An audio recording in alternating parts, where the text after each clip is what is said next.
नमस्कार साथियों, railway departmental exam quick result channel में आपका स्वागत है। आज के वीडियो में जेईपी में प्रश्न पत्र का एनालिसिस करेंगे। 2026 में पूछे गए प्रश्न है, आईआरएसओडी के अनुसार डैश डिग्री वाले वक्र पर चेकरेल प्रदान किया जाना चाहिए।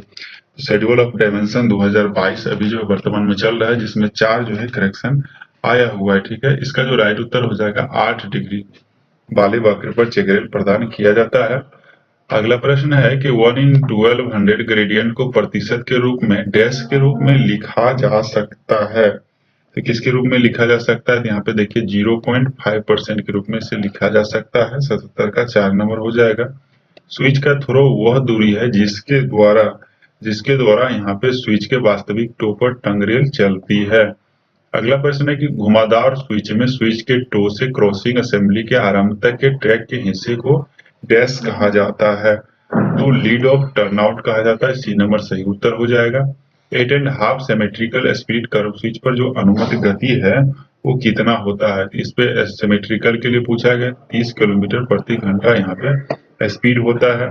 वहीं पर जो यहाँ पे सीधा 8.5 कर्व स्विच पूछता है तो वहां पे 15 किलोमीटर प्रति घंटा जो है स्पीड हो जाता।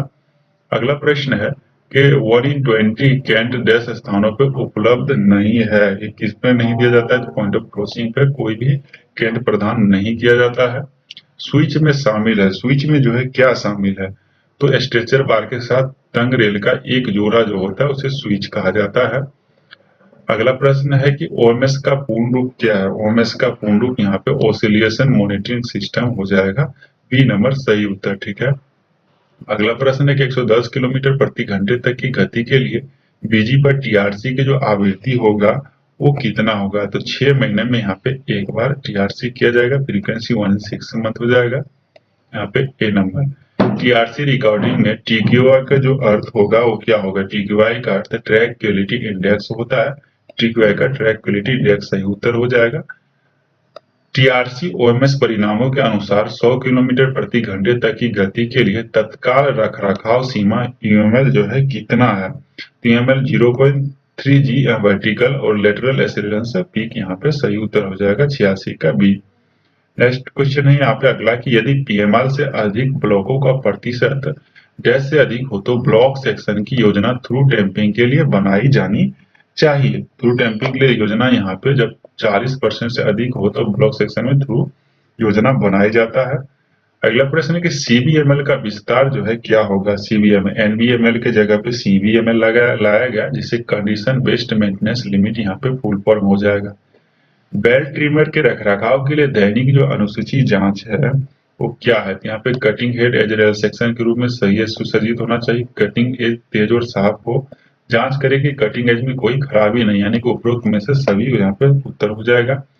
ट्रैक के पार बैनर झंडे को सीधा रखने के लिए की गई व्यवस्था जो है क्या है? तो यहाँ पे जो सही उत्तर हो जाएगा बैनर ध्वज क्लैंप जो है बनाया जाना चाहिए। अगला प्रश्न है एक ट्रैक के स्लीपर पर दो रेल के बीच लेवल के अंतर को क्या कहते हैं? लेवल के अंतर को क्रॉस लेवल कहा जाता है। क्रॉस लेवल सही उत्तर हो जाएगा। वर्टिकल प्लेन में एक गोलाकार वक्र जो है डैश है। गोलाकार वक्र यहाँ पे वर्टिकल कर्व हो जाएगा। वर्टिकल कर्व सही उत्तर हो जाएगा। C number. ठीक है, अगला प्रश्न देखेंगे कि ट्रैक को उठाने के लिए उपयोग की जाने वाली हाइड्रोलिक ट्रैक जैक जो है डैश है। तो यहाँ पे नॉन इंफ्रिंजिंग टाइप हो जाएगा। बी नंबर सही उत्तर। संपार गेट के पोस्ट के अंदर सड़क क्रमशः डैश और डैश होना चाहिए। क्या होना चाहिए? तो समतल और सीधा होना चाहिए। जी नंबर सही उत्तर हो जाएगा। आपातकाल की स्थिति में गेटमैन को डैश छोड़ सकता है। आपातकाल स्थिति में गेटमैन गेट को डैश छोड़ सकता है। तो यहाँ पे देखेंगे स्टेशन मास्टर को विधि पे सूचित करके गेट बंद करके गेट पर ताला लगा के, यानी उपरोक्त में से सभी यहाँ पे उत्तर हो जाएगा। सभी लेवल क्रॉसिंग पर चेकरेल की न्यूनतम और अधिकतम क्लियरेंस क्या होना चाहिए? तो न्यूनतम 51 mm होता है और अधिकतम कितना होता है? 57 mm होता है। लंबी अवधि के कार्य के दौरान अस्थायी इंजीनियरिंग सिग्नल को कार्यस्थल से कुछ दूरी पर स्थापित किया जाना चाहिए जब गाड़ी को रुकने और गति सीमा को नियमों का पालन करना आवश्यक हो। तो यहाँ पे रुकना आवश्यक कहा गया है, इसलिए रुकना जहाँ पे रोक संकेतक लगा रहेगा 1200 मीटर पर यहाँ पे चेतावनी संकेत रहेगा और 30 मीटर पर स्टॉप बोर्ड रहेगा। और जहाँ पे स्पीड इंडिकेटर रहेगा वहां पे ये जो है 800 मीटर पे हो जाएगा, दोनों याद रखिए।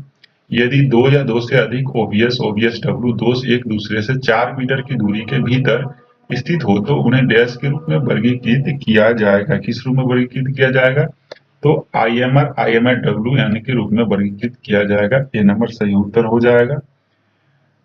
यहाँ पे अगला प्रश्न है कि ज्वाइंट इंस्पेक्शन संयुक्त विभाग के जांच पी एंड सी का संयुक्त निरीक्षण एसएससी पीवे प्रभारी और जेएसएससी पीवे सेक्शन द्वारा रोटेशन से डैश में एक बार किया जाता है। एसएनटी डिपार्टमेंट के द्वारा जो है पॉइंट ऑफ क्रॉसिंग के ज्वाइंट इंस्पेक्शन जो है कितने समय में किया जाता है? तो 3 महीने में किया जाता है। बैनर ध्वज का यहाँ पे आयाम पूछा गया है कि क्या होता है? तो 1.50 से 0.45 ये आपका जो है सब्सिडी रूल में एसआर जो आपका जोन का है उसमें ये जो है प्रश्न मिलता है। तो यदि आप अच्छे से अध्ययन करना चाहते हैं तो क्विक रिजल्ट ऐप डाउनलोड कर लीजिए। वहाँ पे बहुत ही सस्ते में आपको वहाँ पे सेट प्रीवियस और प्रैक्टिस सेट उपलब्ध करवाया गया है।